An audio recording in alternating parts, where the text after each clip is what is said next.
हो सकता है कि निर्दल भी यहाँ से सांसद हो जाइए। गाजीपुर अलग यहाँ का भेजा है, गाजीपुर अलग यहाँ का भेजा है।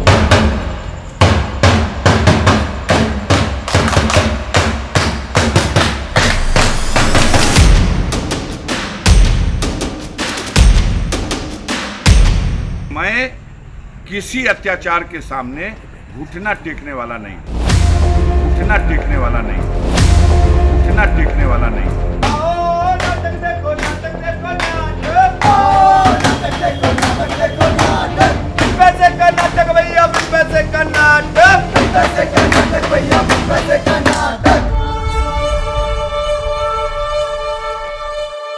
ये नाटक नहीं, असल सियासी पिक्चर का एक छोटा सा ट्रेलर है। मैं चुनाव के मैदान में हूँ, मैं चुनाव के मैदान में हूँ।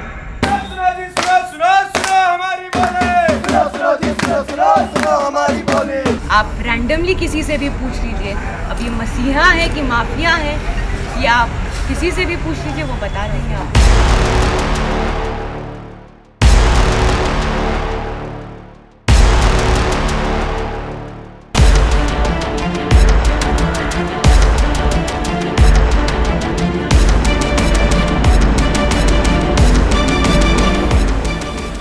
ये उत्तर प्रदेश का गाजीपुर है।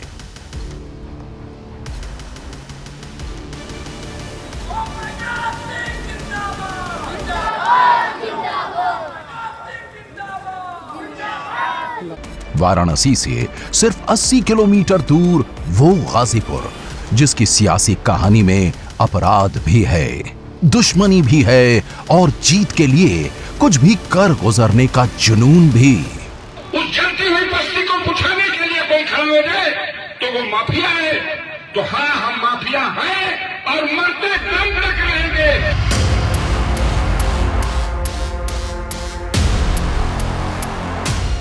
इसी गाजीपुर में एक छोटा सा कस्बा है मोहम्मदाबाद, जहां मुख्तार अंसारी रहता था।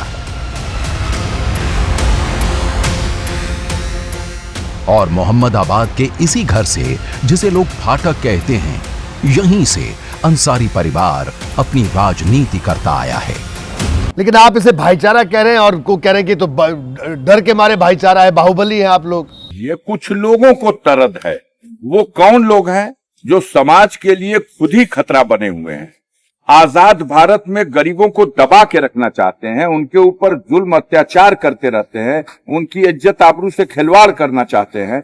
और जब सताया हुआ गरीब मेरे पास आता है तो मैं बिना उससे उसकी जात और बिना उससे उसका मजहब पूछे, मैं उस गरीब का आंसू पूछता हूं और उसकी मदद करता हूं। कभी कभी परिस्थितियां ऐसी आ जाती हैं कि उन बड़े बड़े सामंतवादियों से जो गरीबों पर अत्याचार करने से बाज नहीं आते, उनको आप डरा देते हो। थोड़ा थोड़ा पंजा मिलाना पड़ता है, थोड़ा थोड़ा पंजा मिलाना पड़ता है। ये गरीब की रक्षा के लिए, अपने लिए नहीं, गरीबों की रक्षा के लिए, उसके मान सम्मान की रक्षा के लिए। तो ये तो कानून हाथ में लेने की बात हो गई। नहीं, कानून हाथ में नहीं तो कह रहे हैं। कुछ देवी देवता ऐसे होते हैं जिनको गुलाब का फूल सुंघाया जाता है, और कुछ देवी देवता ऐसे होते हैं जो ढेलहवा बाबा कहे जाते हैं। वहां 5 ढेला फेंकने से वो खुश होते हैं। इसी साल मार्च महीने में मुख्तार अंसारी की मौत हो गई, लेकिन मुख्तार की मौत के बाद भी गाजीपुर लोकसभा सीट देश की सबसे हाई प्रोफाइल सीट बनी हुई है।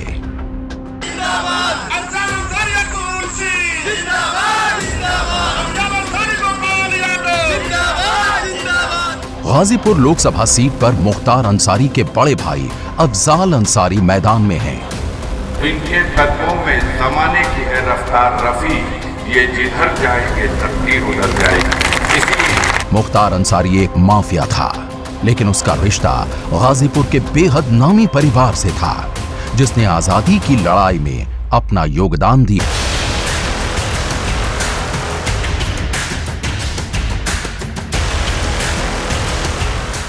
आज हम उसी गाजीपुर की जमीन पर मौजूद हैं, जहां के जर्रे जर्रे में सियासी उठापटक के किस्से दफन हैं। सियासत में सबसे दमदार शह और मात के खेल को करीब से देखना है तो गाजीपुर आइए। मैं इस वक्त गाजीपुर में मौजूद हूं, उत्तर प्रदेश की गाजीपुर, वो सीट जहां पर भारतीय जनता पार्टी ने इस बार नए प्रत्याशी पारसनाथ राय को अपना प्रत्याशी बनाया है, तो समाजवादी पार्टी ने सियासत के मंझे खिलाड़ी अफजाल अंसारी को यहां से प्रत्याशी बनाया है। हम नापने पहुंचे हैं गाजीपुर का पॉलिटिकल टेम्परेचर। हम टटोलने पहुंचे हैं जनता की नब्ज। जानने पहुंचे हैं इस सवाल का जवाब कि आखिर मुख्तार अंसारी की मौत के बाद कितने बदलने वाले हैं गाजीपुर के सियासी समीकरण। गाजीपुर की जनता जो है वो पार्टी देख के वोट नहीं करती है, वो इंसान देख के वोट करती है। तो अब्बू की जो छवि रही है यहाँ पे, जो काम किया है, जिन गरीबों की मदद की है हमेशा, वो जानते हैं कि अगर गॉड फॉरबिड ऐसी कोई परिस्थिति आ जाती है तो उनको किसका साथ देना है। आज अंसारी परिवार की बेटी बताएगी कि गाजीपुर में उसके अब्बू से लोग मोहब्बत करते हैं या खौफ खाते हैं। हम बुजुर्गों को देखते हैं, उनके आंखों में आंसू रहता है, उनके हाथ कांप रहे होते हैं और वो सिर्फ यही कहते हैं अफजाल की बेटी हो तो मेरा पहचान है कि अफजाल की बेटी हो। तो अगर ये माफिया होते तो कोई बुजुर्ग हमको ये नहीं पूछ रहा होता कि तुम अफजाल की बेटी हो और आशीर्वाद के लिए हाथ नहीं उठा रहा होता, वो किवाड़ी बंद करके छुप जाता।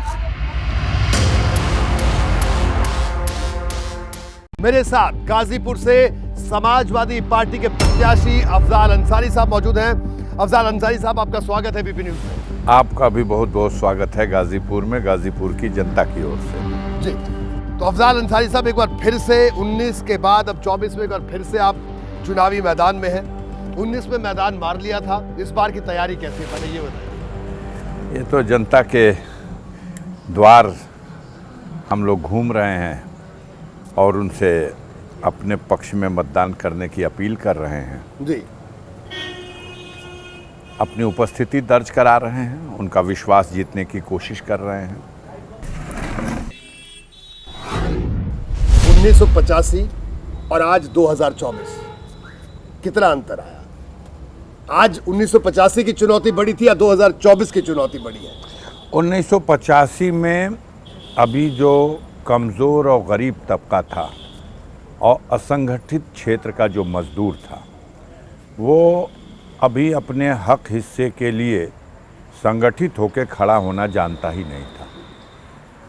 शुरू में जब हमने काम शुरू किया था तो बहुत मुश्किल था, लेकिन अब हमें बड़ा संतोष है कि आज शिक्षा की वजह से गरीबों में भी अपने मान सम्मान की रक्षा करने का एक जज्बा पैदा हुआ है।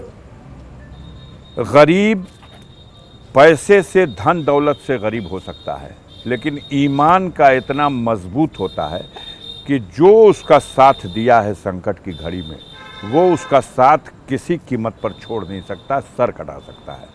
मेरे राजनीति की जो जड़ है वो यही है। 5 साल से बुलडोज़र लगा के खनने की कोशिश की गई और मायूस हो गई है ये डबल इंजन की सरकार कि आखिर किस मिट्टी का बना है ये इंसान जो झुका नहीं आज तक, इसकी जड़ें सूखी नहीं आज तक। मैंने इसका जवाब दिया है उन आतंक फैलाने वाले लोगों से, अत्याचार करने वालों से, कि मेरी जड़ें गरीबों के दिल में हैं, जो तुम्हारे बाप भी उस जड़ों को काट नहीं सकते। जिस दिन गरीबों के दिल से अफजाल अंसारी की पहचान कमज़ोर हो जाएगी, उस दिन मैं राजनीति से संन्यास ले लूँगा।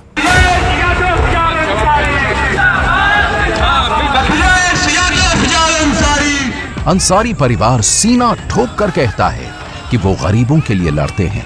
वहीं बीजेपी अंसारी परिवार पर बाहुबल का इस्तेमाल करने का आरोप लगाती है।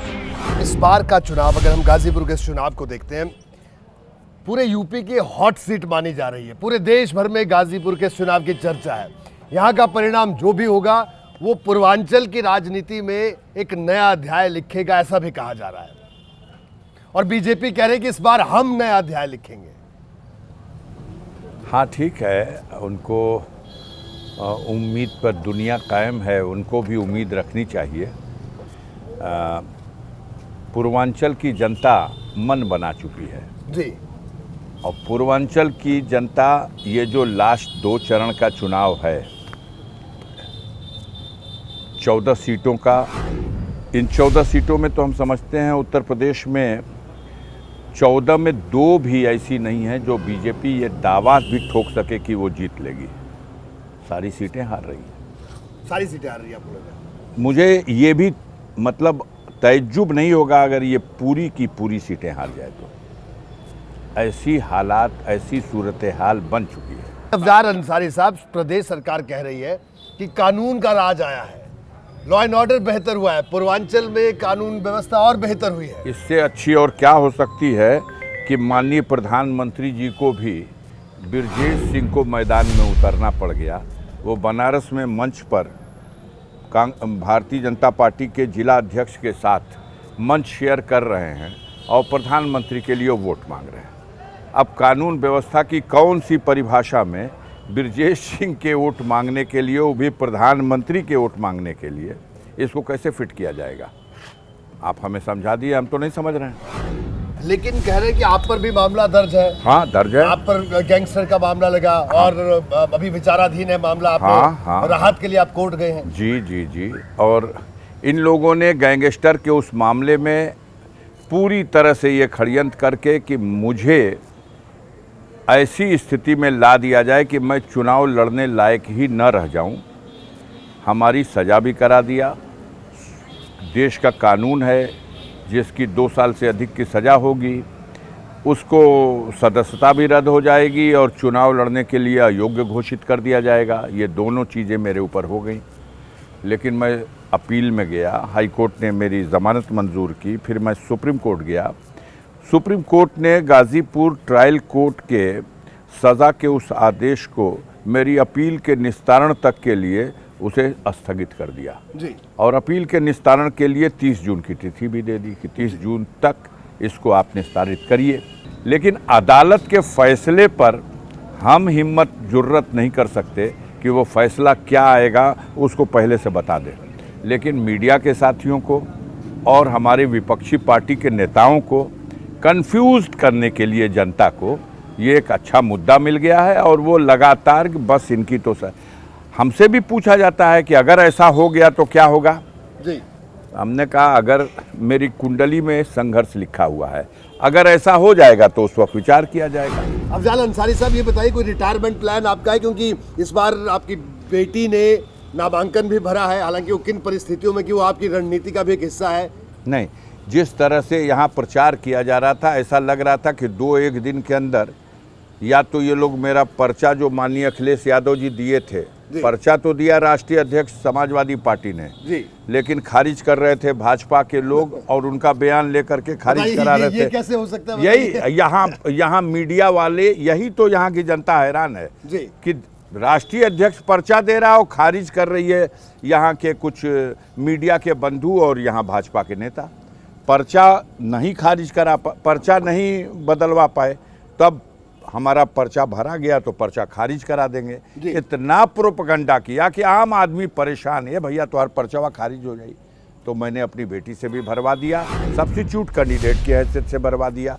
अब उसके बाद हमारा जब स्वीकृत हो गया पर्चा, कोई खामी नहीं मिली जी, तो उसका पर्चा ऑटोमेटिक कैंसिल हो गया जी। अब उसके बाद ये डराया जाने लगा कि भाई ये तो 15 तारीख के बाद अगर 16 को कुछ हो गया, अगर 17 को कुछ हो गया, तो मेरी बेटी ने एक निर्दल फार्म भी भर दिया। अब परेशान है लोग, सांस फूल रही है। मैंने अपने जनता से गाजीपुर के कह दिया है कि ये चुनाव तो मैं लड़ रहा हूँ, माननीय सर्वोच्च न्यायालय ने मुझे अधिकृत कर दिया है कि आप चुनाव लड़ने की योग्यता रखते हो और मैं चुनाव के मैदान में हूँ। मेरी बेटी पर्चा भर के क्षेत्र में घूम रही है, वो उसकी ट्रेनिंग हो जा रही है जी। आगे चल के भगवान जाने मेरे पर क्या बीतेगी। मेरी कुंडली में संघर्ष लिखा हुआ है, क्योंकि मैं किसी अत्याचार के सामने घुटना टेकने वाला नहीं हूं। गाजीपुर के मौजूदा सांसद अफजाल अंसारी के ठीक बगल में उनकी बेटी नूरिया बैठी हैं। हम लोगों के साथ ये पूरी डबल इंजन की सरकार षड्यंत्र करने पे आमादा है। मेरे एक भाई को सदा और सर्वदा के लिए इस दुनिया से रुखसत कर दिया गया। मेरा और परिजनों का स्पष्ट आरोप है कि हम सुप्रीम कोर्ट में चिल्लाते रहे कि उनको यूपी की जेल से हटा के हिंदुस्तान की किसी जेल में रखिए और उनके मामलों का ट्रायल करिए। उत्तर प्रदेश की सरकार हलफनामा दाखिल करती रही कि पूरी सुरक्षा का प्रबंध है, परिंदा पर नहीं मार सकता, लेकिन आशंकाएं दुरुस्त साबित हुई। उनको खाने में जहर खिलाया गया और उसकी वजह से उनकी मौत हो गई। अब उसकी लीपापोती अपने ही जांच बैठा के और वो कर रहे हैं। हमारा ये कहना है कि वो किसी सीमा तक जा सकते हैं। लेकिन अफजाल अंसारी साहब, ठीक है, बिल्कुल आपने जो कुछ बांदा जेल में हुआ उसकी जांच होनी चाहिए, आप मांग भी कर रहे हैं, लेकिन एक वर्ग है भारतीय जनता पार्टी का, वो कह रहा है कि सब क्या करें, आतंक था, खौफ था, ये तमाम बातें भी कही जा रही है, इसको क्या कहेंगे? हमने अगर कोई कहता कि किसी ने कहा रॉबिन हुड, बीजेपी कह रहे कोई रॉबिन हुड वाली छवि नहीं थी। बिल्कुल नहीं, बिल्कुल नहीं। मैं उनके समझ को सुधार नहीं सकता। उन्होंने भी कुछ कहा, हमने भी कुछ कहा, ये दोनों बातों को अलग रख दीजिए। हमारे समाज की ये मान्यता है कि अगर कोई व्यक्ति इस दुनिया से अंतिम सफ़र पर जब चला जाता है तो उसकी जो तीर्थ यात्रा होती है, जो अंतिम यात्रा होती है, उस यात्रा से इस बात का बखूबी अंदाज़ा लग जाता है कि इस व्यक्ति में दुनिया में क्या कमाया था। मुख्तार अंसारी का शव पोस्टमार्टम कराने के बाद जब गाज़ीपुर उनके आवास पर लाया गया तो नक्के नक्के को पूरी तरह से सील कर दिया गया। आजमगढ़ को, जौनपुर को, मऊ जनपद को, बलिया को, बक्सर को और गाजीपुर के यहाँ तक कि गंगा नदी पे बने हुए पुल खोल दिए गए, चह ब्रिज सब जाम, कोई कंधा देने जा ना सके। लेकिन हम समझते हैं कि कुछ दृश्य ऐसा होता है जो अपने आप में बहुत कुछ कह जाता है। चुनाव प्रचार तो चल रहा है दोनों तरफ से, लेकिन आपकी तरफ से बार बार ये शिकायत आ जाती है कि साहब प्रशासन जो है अड़ंगे अड़ा रहा है, लेकिन प्रशासन से जब हमने बात की उन्होंने कहा नहीं, बिल्कुल निष्पक्ष चुनाव करवाए जा रहे हैं। इसमें कोई दो राय नहीं, गाजीपुर की जनता सब कुछ देख रही है। आप बताइए, संवैधानिक पद पर बैठा हुआ व्यक्ति जी, ये सच है कि उनका इतिहास ये है कि वो राजनीतिक व्यक्ति रहे हैं, चुनाव हार गए 2019 में, अब वो महामहिम उपराज्यपाल हैं जम्मू और कश्मीर के। जी, पर्दा डाल करके अशोक के स्तंभ पर और अपना भौकाल दिखा करके सारे तंत्र के सुख सुविधा को हासिल करके और प्रोटोकॉल की धज्जियां उड़ा करके जी, चुनाव आयोग के आचार संहिता का उल्लंघन करके लगातार गाजीपुर में, अरे आइए ना भाई, प्रचार करिए, वहाँ छोड़ दीजिए उस पद को, आइए चुनावे लड़ लीजिए। हम तो इसी तैयारी में थे कि इसी से लड़ना है, लेकिन ये चाहते हैं कि अफजाल अंसारी जब लड़ने लायक न रहें तब मैं अब गाजीपुर में लड़ूंगा। 2024 के लोकसभा चुनाव से अंसारी परिवार की अगली पीढ़ी की भी एंट्री हो गई है। नूरिया, आप भी प्रचार कर रही हैं, तस्वीरें हम देख रहे हैं, सोशल मीडिया पर तस्वीरें देख रहे हैं, और आपके पिताजी तो रिटायरमेंट का इनका कोई प्लान नहीं, और आप लोग प्रचार में जुटी हैं।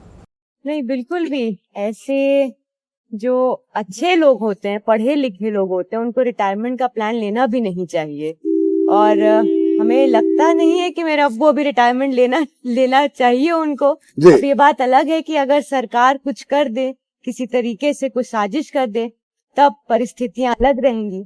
लेकिन अभी तो हम भी चाहते हैं, गाजीपुर की जनता भी चाहती है। हम लोग 5 विधानसभा में घूम रहे हैं और सभी जगह मेरे अब्बू का ही नाम लिया जा रहा है। तो क्या बात आती है इसमें रिटायरमेंट की? फिर अफजाल भाई, ये तो पूरी तरह से ट्रेंड है, मुझे तो लगता है आपको पर्चा भरवा देना चाहिए था इनका भी। नहीं, पर्चा भरना और ज़रूरत पड़ेगी तो समाज की सेवा में खड़े रहना, यह हमारे पुरखों के समय से होता रहा है और हमारी नस्लें भी करती रहेंगी। अगर किसी को भरम ये है कि बेटी हैं तो कैसे, तो आज की दुनिया में जितना भरोसा बेटों पे है उससे कम भरोसा बेटियों पे भी नहीं करना चाहिए। उनकी क्षमता को कम करके नहीं आंकना चाहिए। बिल्कुल। तो नूरिया, क्या लग रहा है आपको, आप इलाके में जा रही हैं, क्या कैसा रिस्पांस मिल रहा है, लोग क्या बोल रहे हैं? 2 रिस्पांस मिल रहा है। पहला रिस्पांस तो गुस्सा बीजेपी के खिलाफ, और दूसरा रिस्पांस बहुत सारा प्यार, बहुत सारी दुआएं। तो हम लोग के साथ। बीजेपी तो कहते हैं कि आपके पापा डराते हैं लोगों को, बाहुबली कहते हैं इनको, अरे कहने को तो वो बहुत कुछ कहते हैं। कहे थे कि 2 करोड़ नौकरी भी देंगे, कहे थे कि गरीबी भी हटाएंगे, कहे थे कि बेरोजगारी हटाएंगे। तो अब वो जो कहना चाहे कहें, असलियत क्या है वो धरोतल में पता है लोगों को। आप रैंडमली किसी से भी पूछ लीजिए, अब ये मसीहा है कि माफिया है, या आप किसी से भी पूछ लीजिए, वो बता देंगे आपको। बीजेपी ने भी गाजीपुर के सियासी युद्ध को जीतने के लिए पूरी ताकत लगा दी है।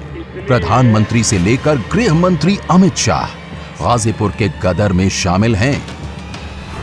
मुख्तार अंसारी की बांदा जेल में मौत के बाद ये लोकसभा चुनाव हो रहा है। ऐसे में यहां का जो मुकाबला है बेहद दिलचस्प हो चुका है। भारतीय जनता पार्टी दावा कर रही है कि 2019 के हार का बदला इस बार जीत करके लिया जाएगा, लेकिन दूसरी तरफ समाजवादी पार्टी के प्रत्याशी अफजाल अंसारी हैं जो ये दावा कर रहे हैं कि इस बार जीत और भी बड़ी होगी। खैर, दावे दोनों तरफ से हो रहे हैं, लेकिन ग्राउंड की हकीकत यही है कि गाजीपुर की जंग बेहद दिलचस्प है और यहां का जो भी परिणाम होगा वो पूर्वांचल की राजनीति पर उसके गहरे निशान होंगे और उसके बड़े मायने भी होंगे।